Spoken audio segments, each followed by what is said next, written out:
We're joined today by Marc Ducler, Managing Director of Astral Resources. Marc, thanks for your time. Cheers, thanks for having us on, Dave. If you're going to look for gold, one of the premier places to look for gold anywhere in the world has to be the goldfields of Western Australia. You've got a cracking project that's developing along nicely. What have been some of the recent highlights? Yeah, well, we've been at this project for about 3 years. We put out a resource in July of last year, and we were really focused there on just getting the resources and getting them into that indicated category that would support a scoping study. You need to get to 70% of those ounces need to be in the indicated category, and we achieved that in July last year.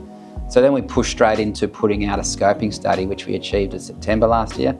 And that was a great result. We got a project that was producing 845,000 ounces of gold. The first 7.4 years was over 100,000 ounces per annum at 1.3 grams per tonne. And we used a pretty conservative gold price of $2,750. And over that, it was making over $740 million worth of free cash flow over the 10 years of the project. So that's been certainly a highlight. Since then, we've focused on drilling at Feysville because we're really interested in just putting more ounces into this project ahead of doing a pre-feasibility study for later this year.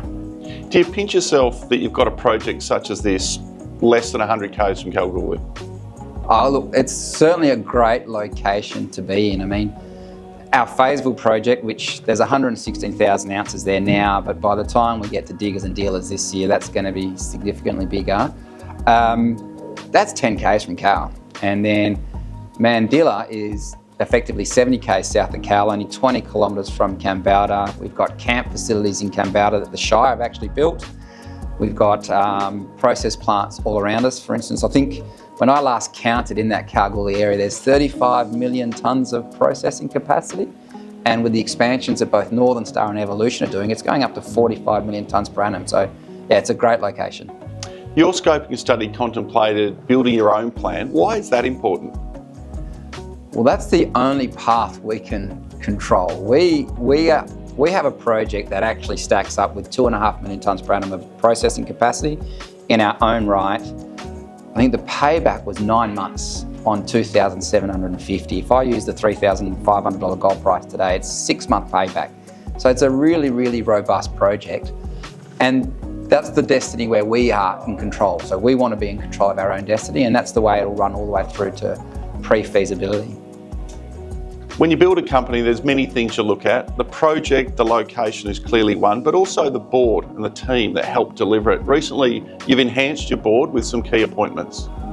Yeah, so I think boards constantly have to evolve as the project changes and what you need changes. So we brought Justin Osborne on. He's ex-Goldfields, so he was actually a Goldfields manager for over probably close to 20 years, and then moved on to Gold Road, where he drilled out the Gruyere Gold Project, which has been a tremendous success for Gold Road shareholders.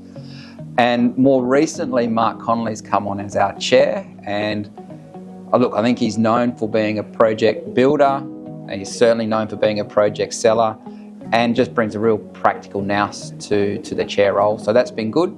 And as a team, we certainly pride ourselves on our technical ability. From Egan Street Resources, which was our first team effort, we took a project through to DFS and then had Silver Lake pay 70% of the future value in a transaction. And Silver Lake, following that transaction, we're actually building the mine that we designed within 6 months of getting the keys.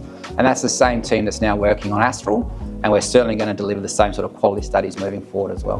Where to from here? What should investors be focusing on? Well, look, we're really keen on putting out a pre-feasibility, realistically probably later this year, but ahead of that, we want to actually add some more ounces into the project. So the project was doing 845,000 ounces of production. Interestingly, Thea, which is the key pit in that project, 80% of those ounces converted from resource into production target. So we have a very good conversion rate. We want to add some high-grade ounces at Feysville, which is only 50 k's from Mandilla, 10 k's from Cal, and that'll help to support what is inevitably the increasing operating and capex cost structures that you'll get as you move through those study phases. So some high-grade resources coming out of Feysville, probably by around diggers and dealers this year, and then a pre-fee study towards the end of the year. That'll be the key milestones that we'll be aiming for this year. A team that's done it before, a world-class project in a Tier 1 jurisdiction. Exciting times ahead for Astral and its shareholders. Marc, thanks for your time. Cheers, thanks very much.